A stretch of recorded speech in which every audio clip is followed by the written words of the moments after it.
Okay, so let's start with this interview for the InQuiete Festival. InQuiete is a annual festival of female writers that take place in Rome every year in October. This is a kind of spin-off of the festivals because due to the pandemic, some events just couldn't be actually organized when we had planned them to happen.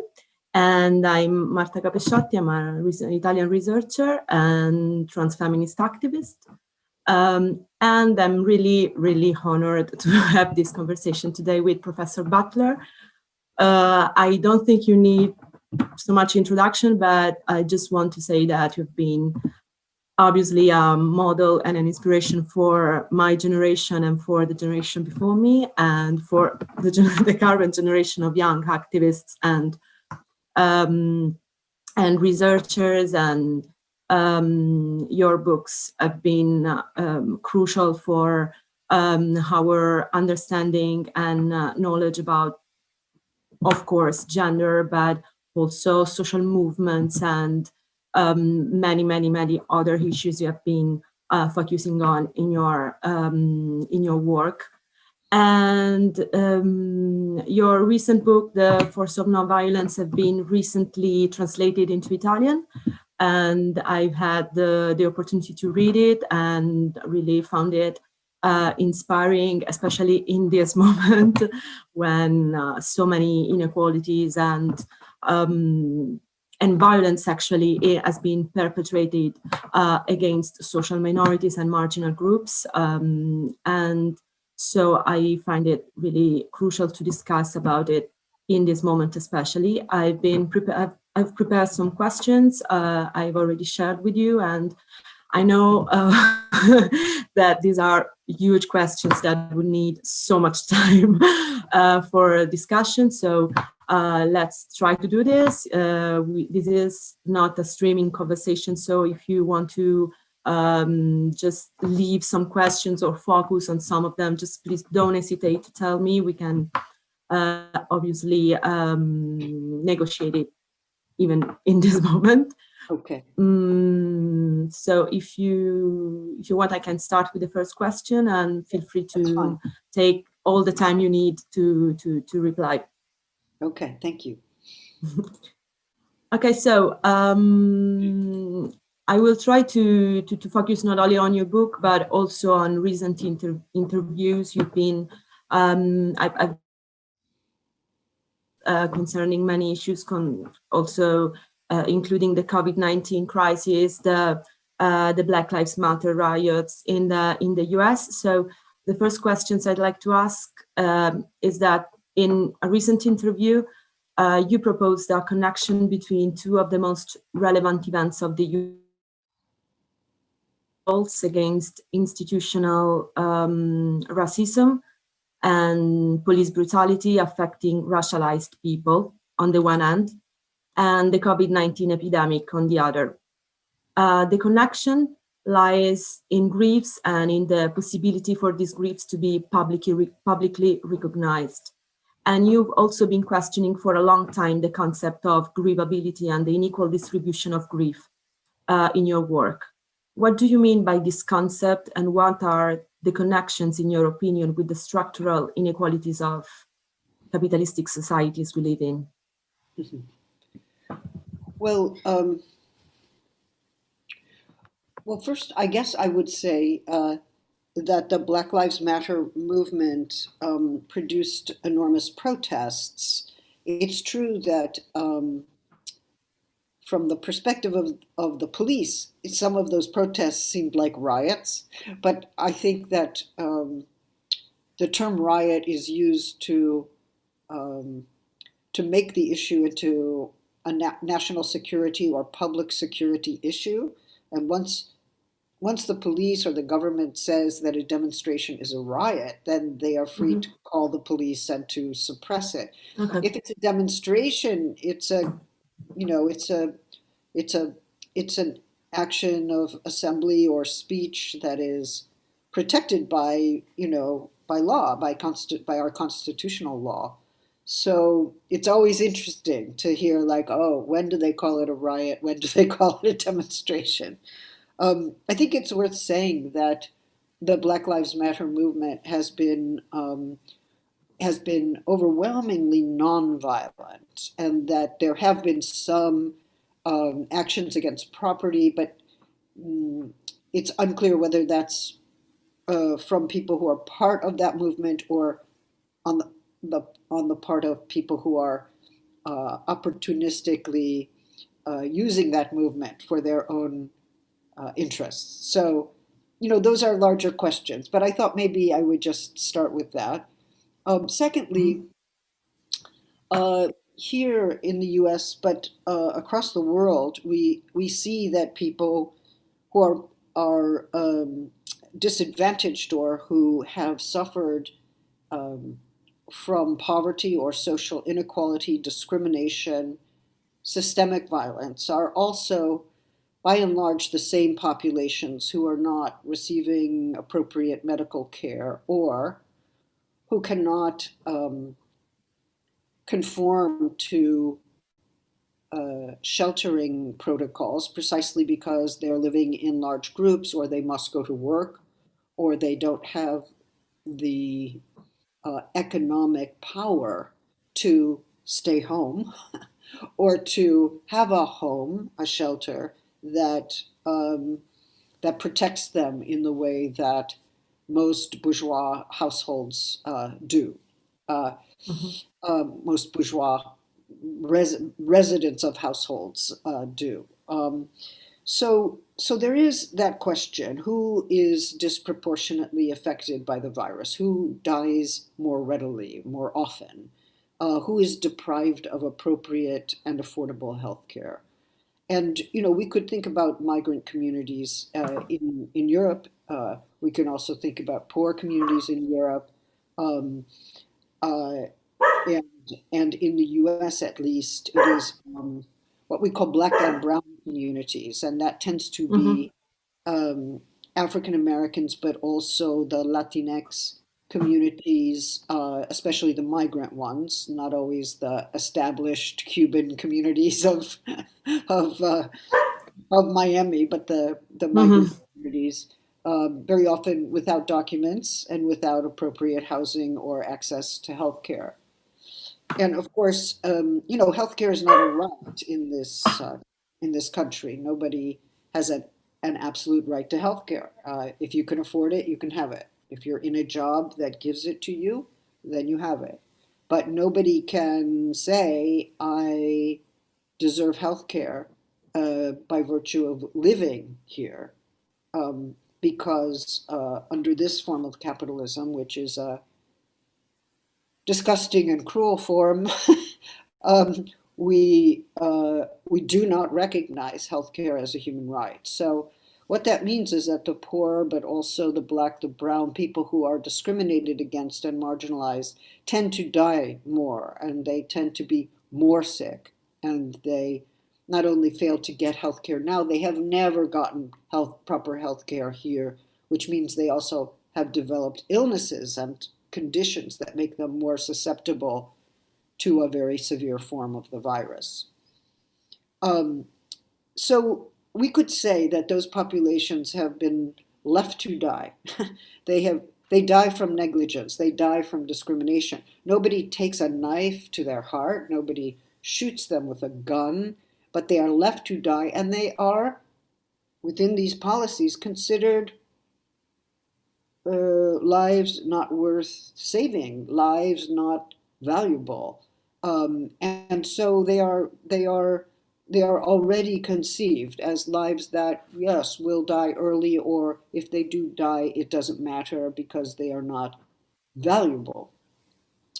So, so if you take that form of what we might call death dealing, right? Death dealing, like how you distribute death, how you hand out death. Uh, if you take that form of death dealing, that follows from systemic inequality, and then you add to it police violence against black and brown people, men, women, children, um, we've seen the videos of George Floyd killed, of Eric Garner, of Breonna Taylor, of so many, and almost, every other week another story. It turns out that police are committing murder, and they're committing murder very often against these same minority communities. So that form of death dealing is explicitly violent in a way that we can understand, like, oh, this person is being strangled or killed or shot.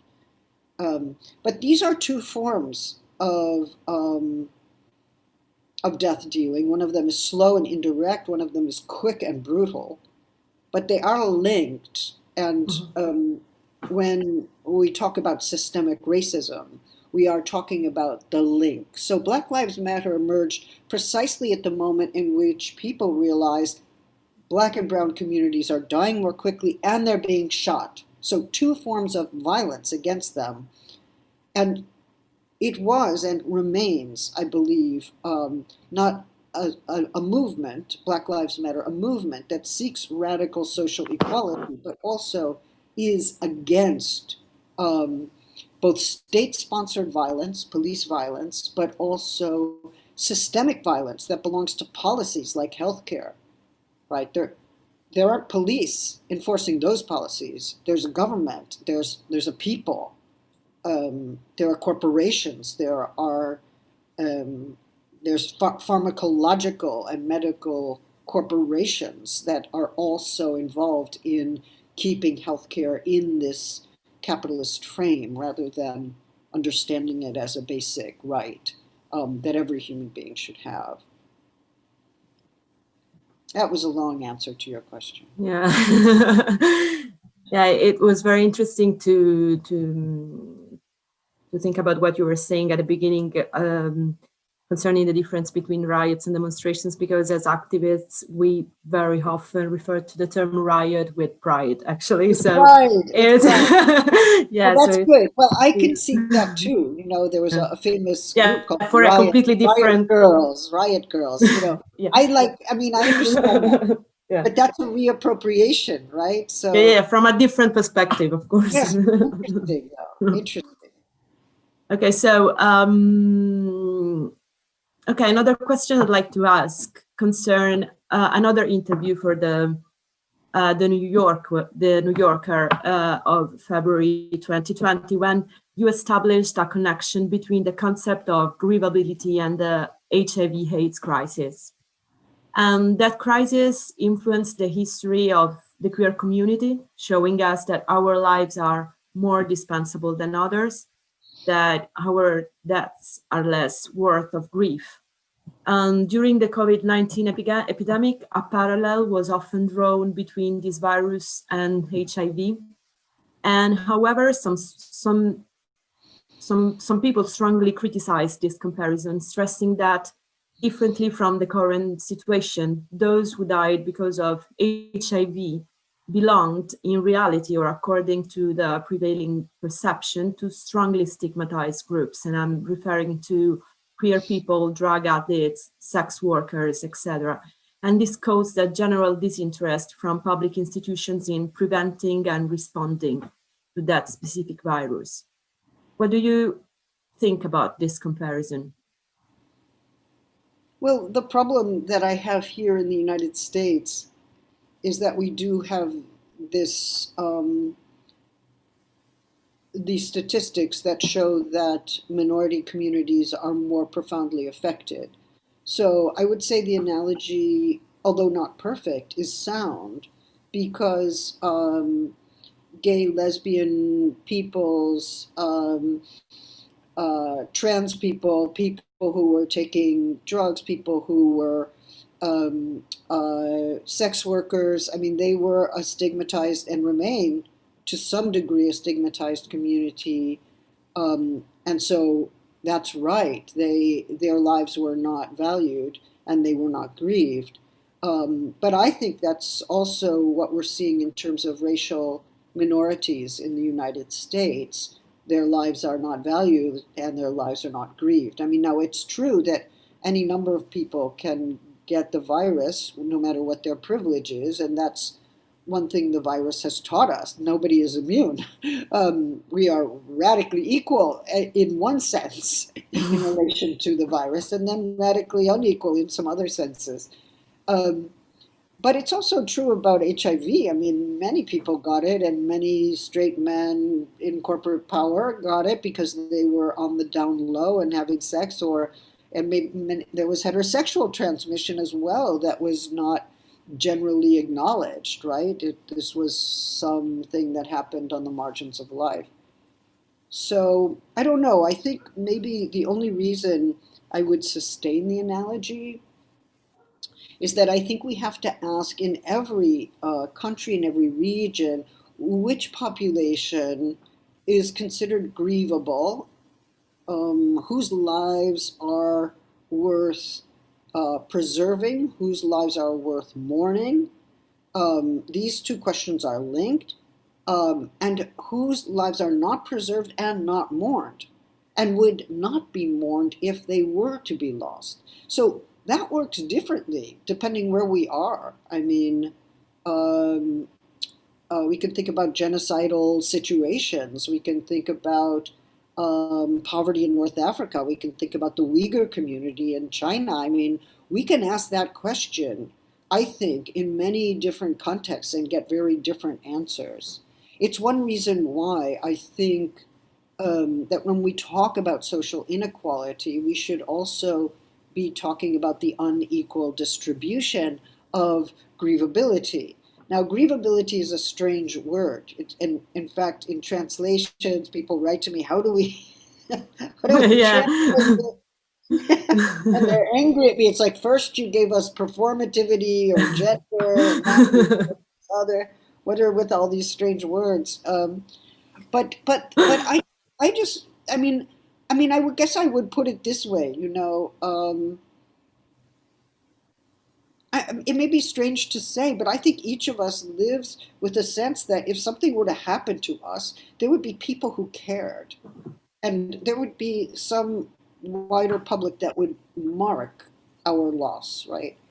But if you live in the world feeling that your life is demeaned, degraded, no one's making it possible for you to have a job or shelter or citizenship or rights of movement, they've separated you from your family, or they've put you in housing situations that are incredibly dismal, you live with the sense that I am not valued by this world.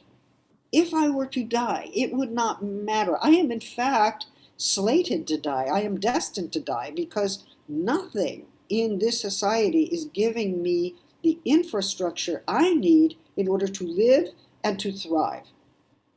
And there's a sense of value we get as people, like, oh, my life is valued as a life. My life is not valued. If I were to die, I would not be marked or mourned.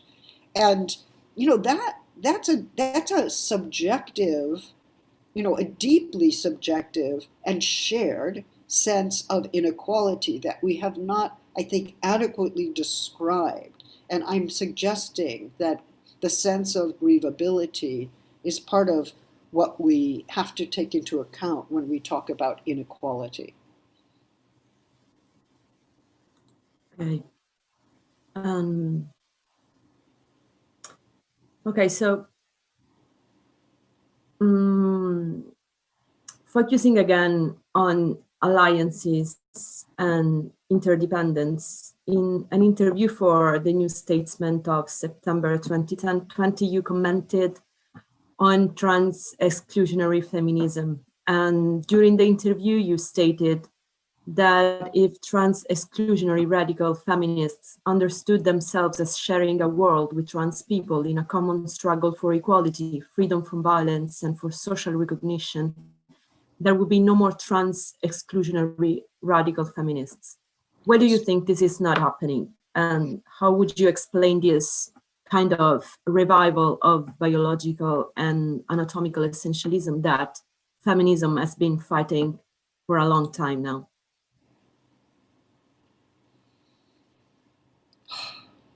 It's a perfectly good question. I have to confess, it shocks me and alarms me. Um, And as far as I can tell, those who do subscribe to trans exclusionary feminism are actually transphobic, which means that they have both hatred and fear. And when they talk and try to explain their point of view, they seem to assume that if a person is born with a penis in particular, then that person has social power. And that person has the social power of men. So even if they're not essentialists, they can have another position which says that the biological fact, as it were, makes somebody eligible for that or gives them social power. Now, I don't believe that the social power of men is based on their penis. I think the social power of men has produced a kind of fantasy about the power of the penis, which is a fantasy of power, right? Like phallic power. That's why I believe there is a distinction between penis and phallus that is useful, although I'm not a Lacanian. I think that's useful. um, and yet we have another fantasy going on, right? And it's a fantasy among those feminists that anyone with a penis will use it to harm or will use it to establish social dominance or will somehow be positioned socially to rape or to dominate or to abuse. But if we then ask the question, well, how do people with penises, men and trans women, non-binary people, how do they actually experience the penis? It's like, well, it's actually an enormous spectrum. And we should, as feminists, as people think about gender and sexuality, we should be aware of that complexity. We should be studying that. We should be knowing that. We should be involved in open conversations. And a lot, trans women who still have a penis very often put that penis out of play. They do not center their sense of identity on that penis. They may not even be looking for sexual pleasure that focuses on the penis. They may be doing some other things. Why don't we consider that? Many men are oppressed by the norms of masculinity. They don't like the fact that just because they have a penis, they're supposed to be some kind of man. That's a form of suffering for men who may well have vulnerabilities or desires or fantasies that don't comport with masculine norms. Very few of us actually comport with the norms of gender. We don't comply. We're actually at odds with these norms, right? You're told you're supposed to be a certain way, but then you turn out to have these other desires. People expect that if you have breasts or you have a penis or you have a reproductive capacity, like as a female, that you will want to give birth. Well, it doesn't follow. Right? And even if we accept like a basic proposition from Simone de Beauvoir, just because a woman who's assigned the category of female at birth has a physical capacity to reproduce, she may not want to. So a man with a penis may wish to penetrate a woman gently or violently, or not wish to penetrate a woman ever. And all of those are possibilities that follow from having a particular anatomical thing. We have lost our capacity to think about these matters in complex and compassionate ways, because many people suffer under especially women, especially women, they suffer under the idea that if they have an anatomical part, that certain kinds of behaviors follow. We don't believe that. We never believed that. Feminism never believed that. And yet here it is, in the name of feminism. It should not be called feminism. Let's just call it transphobia that travels under the name of feminism. Okay, many thanks for this reply. Sorry, I'm so angry. I get it. I could barely think. I totally get it. Okay. So let's go back to violence, which is like an issue you focus on a lot in your recent book. And you defined violence as anything that jeopardizes the lives of others through explicit policy or through negligence, thus including all forms of institutional and systemic violence. In this respect, the carceral system, racism, borders, exploitation of territories, denying the freedom of self-determination through an oppressive, heteronormative and cisnormative system are all forms of systemic violence you often mention in your work. And still, these forms of violence are often considered as necessary realities. So the ethical obligation to be unrealistic you proposed in some of your books can provide us with an alternative to destroy this systemic violence.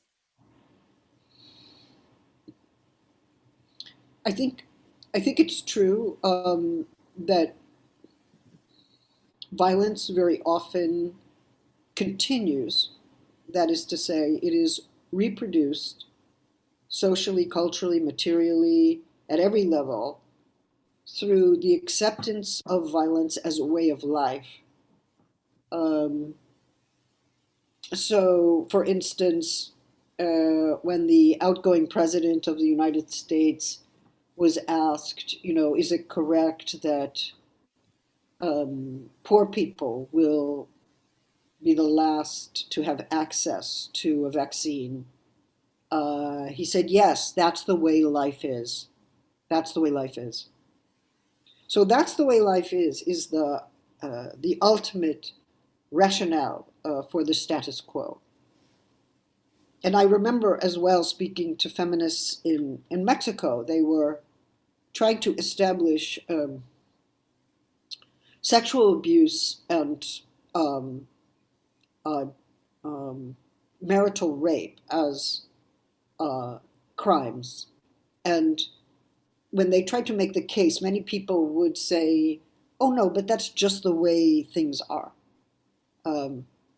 So they actually had to build a concept of crime. They had to build a concept of violation. Like, no, this is a violation. It's like, well, why would it be a violation? It's just the way things are. So sometimes we have to show, we have to demonstrate why something is violent, especially when violence has been accepted as the way of things. For those who accept capitalism or those who accept patriarchy as the necessary order of economic and social life, they are saying that this has been the coordinates of their world. This has organized their world. These are the basic structures of their world. And if these are disrupted, then everything is chaos. But it's not chaos, as it were. It's actually transformation, because it's an effort to the social movements that seek to denaturalize and denormalize capitalism, patriarchy, racism, homophobia, many issues, are actually asking people to rethink the presuppositions with which they live, even if those presuppositions have given their lives stability. They're actually asking people to undergo a certain instability in order to remake the world on a more equal, just, and nonviolent basis. So some instability, maybe some rioting in your sense, is necessary to to effect a transformation, a radical break in the status quo, or maybe a subtle educational project to get people to imagine otherwise, to see that they will live and thrive in such a transformed world. It is not an easy task, and I think it has to happen at every level, even within electoral politics, but in social movements that are outside of electoral politics, in domestic life, throughout community groups and centers, at the workplace. It's enormously important that we encourage people to think critically, and by critically I really mean to call into question the presuppositions that have given form to their lives, in order to produce a more just world, right? And I think it's less frightening when it's done collectively. I think it's less frightening when you see everybody else is also doing it.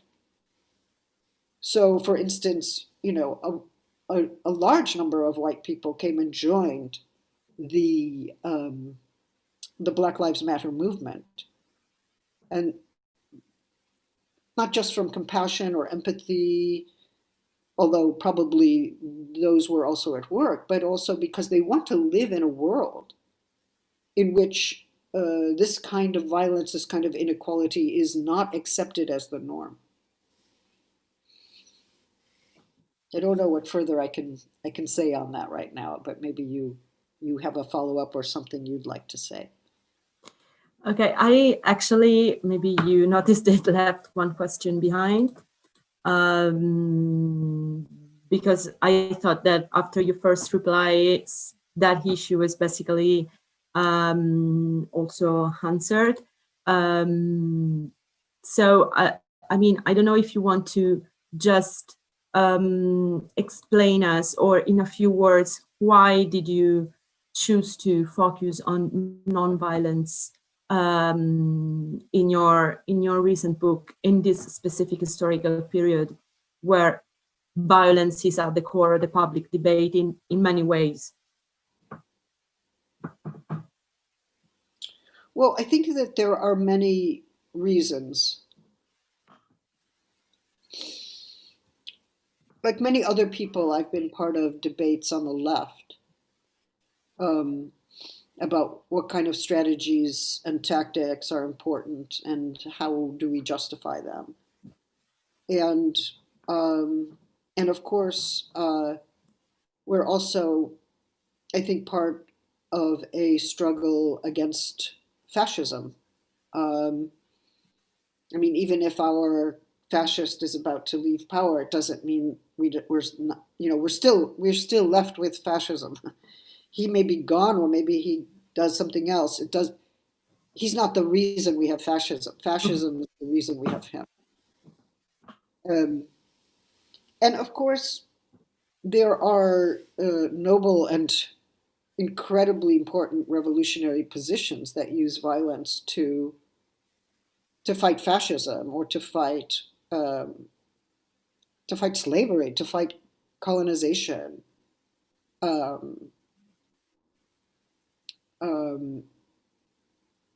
And so the question is,